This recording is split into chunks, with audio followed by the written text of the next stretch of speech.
afternoon, everyone. My name is Jose Jimenez. I'm going to be working with my international business group, Aurora, Francesco, Leonardo, and myself. We're going to talk about Switzerland and why Switzerland is one of the best countries in the world for any person to invest.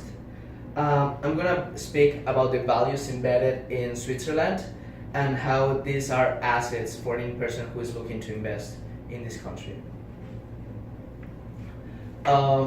As a brief introduction, I'm going to speak about how Swiss people are recognized as having an embedded good stereotype.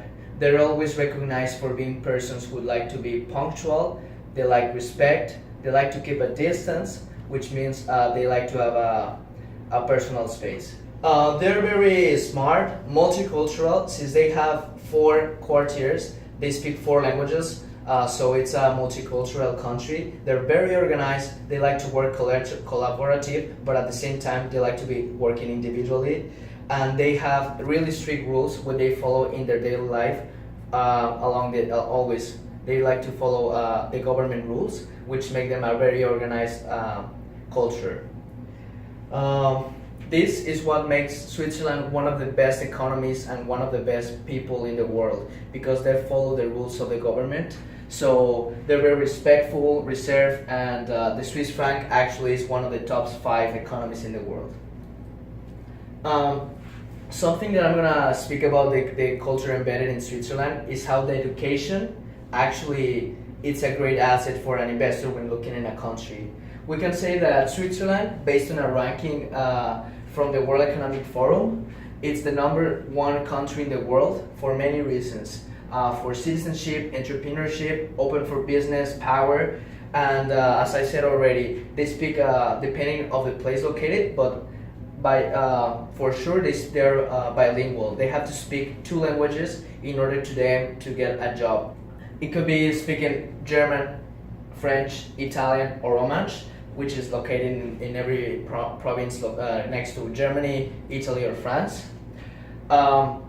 So as I said, they have the best education system in the world, the best performing contracts for staff and training, and the 3rd best economic complexity, and 3rd high skill employment. So for any person who's looking to invest in a country like this, for sure they will be feeling comfortable and trusted in invest in a country like this, because they will know that people are actually qualified to manage and handle difficult situations when we're talking about hard investments or monetary transactions. So, hello, my name is Francesco Forestieri, and I'm going to introduce the political and economical system of Switzerland.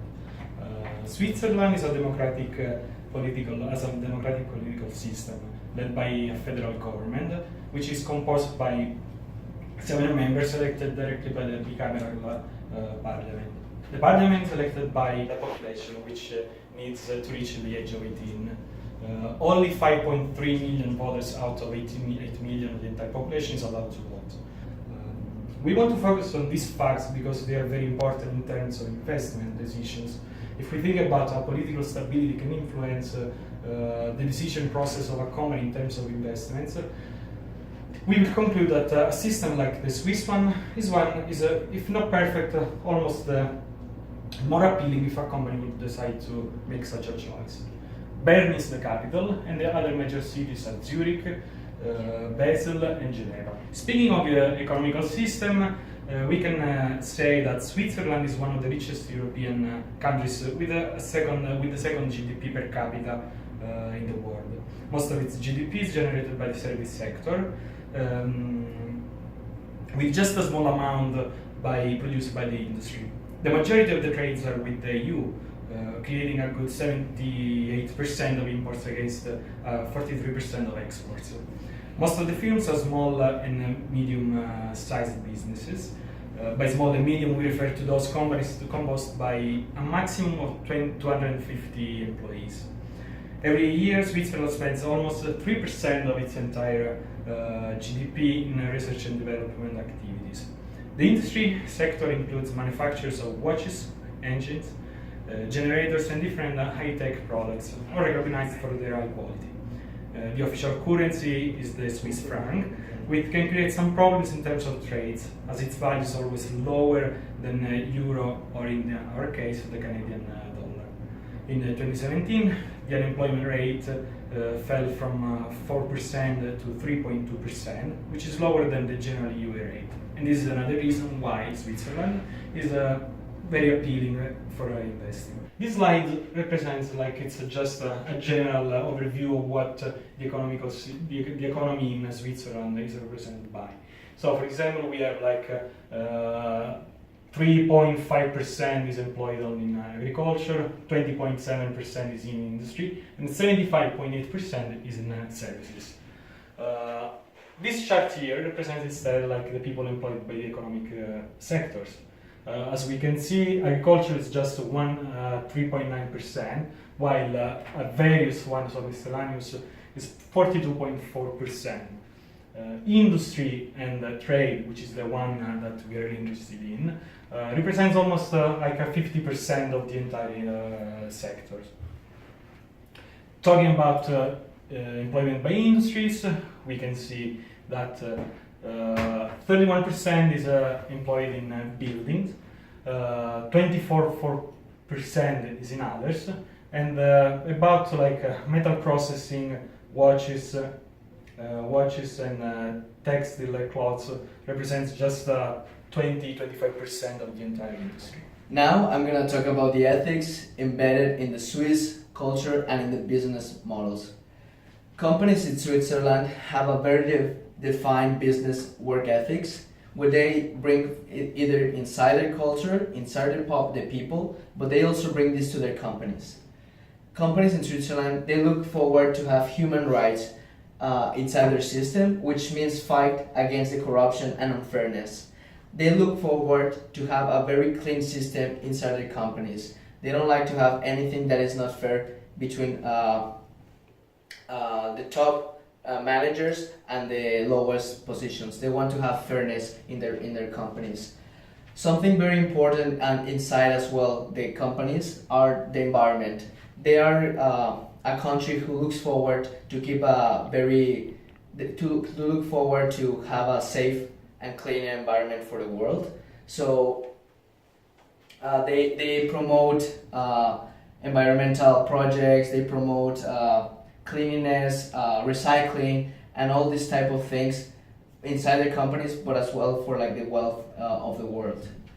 Based on research made, companies like ABB, Novartis, and Nestlé, which are worldwide companies based on Switzerland, they have adapted this type of ethics in their system, and they like to help countries who are facing difficulties in the world, like Nigeria. So this type of companies, with the income they also make, they support countries like Nigeria. So it's a very reputable and meaningful system that Switzerland has, and they like to share this with the world. So it's something that we should respect from Switzerland.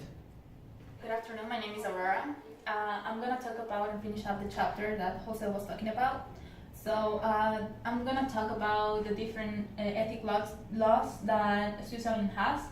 So because Switzerland is a neutral country, everybody wants to go to that country to live and stay there, and also to open up a business. Because at the beginning of the PowerPoint, my friend Jose said that it's one of the top rankings, 9.1 in open business. So that's why they have different laws in each canton, so they can follow up the human rights, and also they have different rights for each canton. This country has many advantages. For example, this country is adaptable to many cultures because it is divided into 4 cantons. So will be the German part, the Italian part, the French part, and the Switzerland part. So they have many kinds of cultures and not many population, but that makes Switzerland a big country to go and live. They are committed with the employer and with the employees, and the employer gives you a lot of benefits as well. And you can earn a lot of money there, because if you are coming from another country and living there, the francs are really worth in that country. Many people from the European Union go to Switzerland to establish there and settle down because they can speak Italian, German, French, or Romanish. So, as Jose said, you have to speak more than one language there in order to open a business or work there. Hi, I'm Leonardo Lazzarini, and I'm going to talk about the Swiss regional economic integration. After Switzerland's rejection to the EEA in 1992, they sealed a partnership with the European Union in 1999, known in Switzerland as the Bilateral One, covering 7 sectors of the industry plus the free flow of people between Switzerland and the countries surrounding them. In 2004, a further set of sectoral agreements was signed, known as Bilateral 2. And in 2010, an agreement was set on Swiss participation in the European Union education, professional training, and youth programs. Switzerland now is a part of the European Free Trade Association.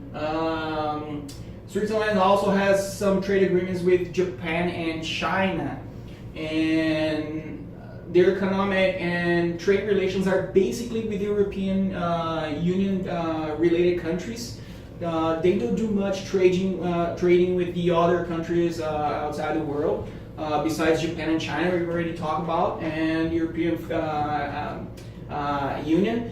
In fact, when we talk about European Union, we talk about European Union as a single constitution, and when they trade with any of the other countries of the European Union, they actually trading just with the European Union, not with the country itself. According to the Department of International Trade of the UK government, Switzerland now has 28 in total free trade agreements with a total of 38 partners besides the European Union. 51% of the total Swiss trade are governed by the countries with these agreements. So here we have a board with a table that shows pretty much most of the Switzerland trading numbers in goods and services with the European Union, which are the main trade association. So as you can see here for goods, in the year of 2015, the balance was 48.2, comparing import and exports. In 2016, we have 20.5, so they went down a little bit, pretty much half of it. And then in 2017, they recovered their numbers, and the balance was 40.4. In terms of services, it was a little bit of a different behavior. In 2014, the balance was 44.4. In 2015, 41.8, maintaining like the flat in the curve. And then in 2016, 20.9, they went down a little bit.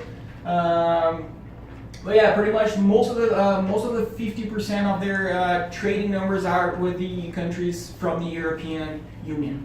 So now we are going to talk about the marketing opportunities in Switzerland.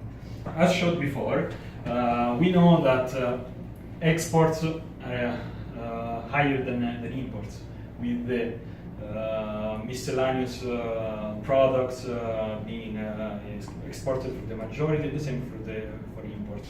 So, based on what we discussed before, we think that most of the opportunities come from the industry and services sectors.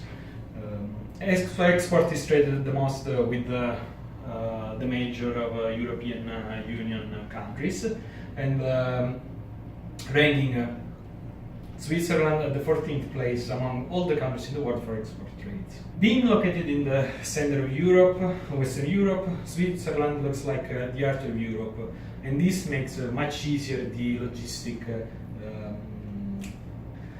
helping businesses to move much better in a globalized environment.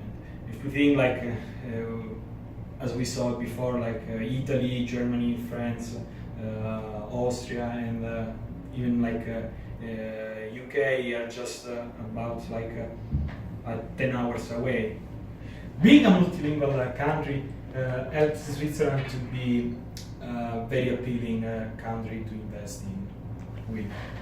Most of the population has to know at least the four basic languages, which are German, Swiss, Italian, and French, which makes it much easier to communicate with other countries and makes trades easier, and also communication with people, colleagues, or business partners over the world.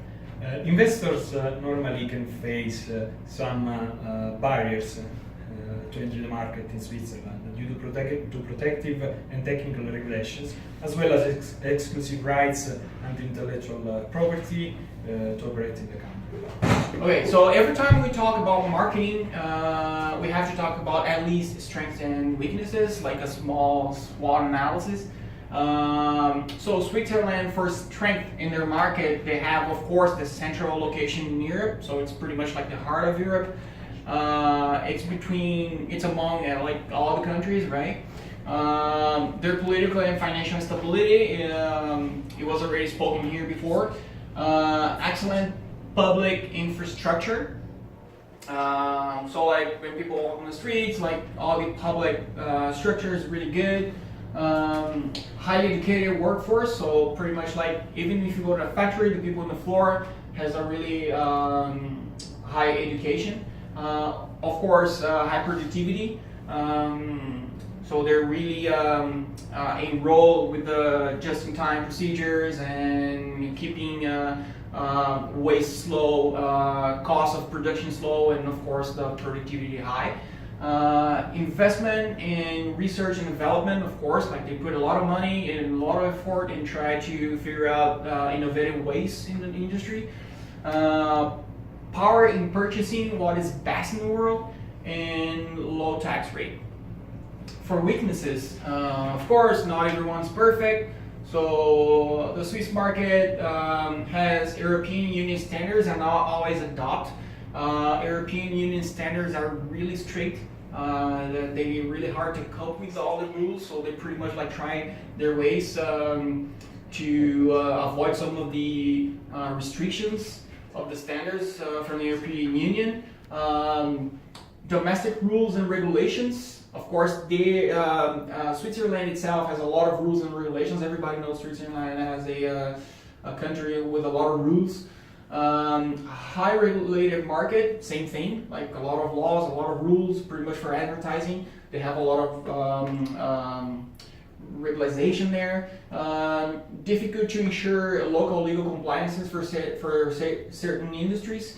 Slow decision making because of the need of consensus. So everybody, everything they try to do there, they need like some of the consensus from the government, even from a company management. They like to get everybody together to make a decision.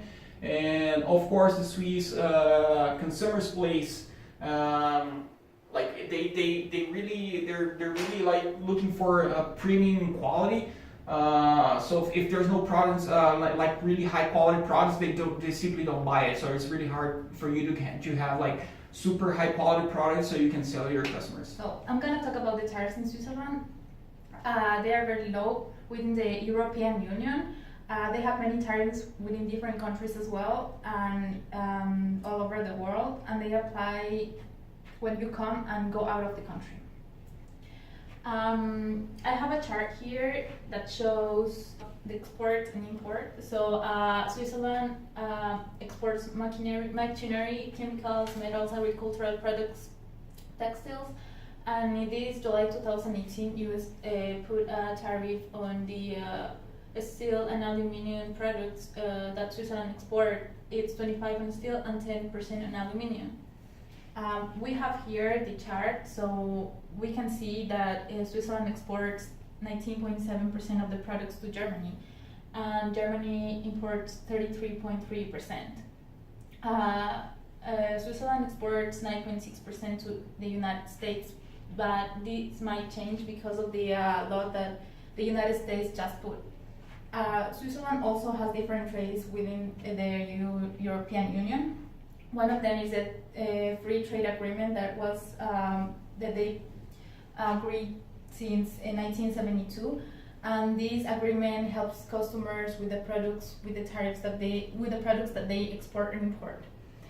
They also have the insurance agreement since 1989, and this agreement works as a protection of the products that the European Union is exporting or importing within their countries.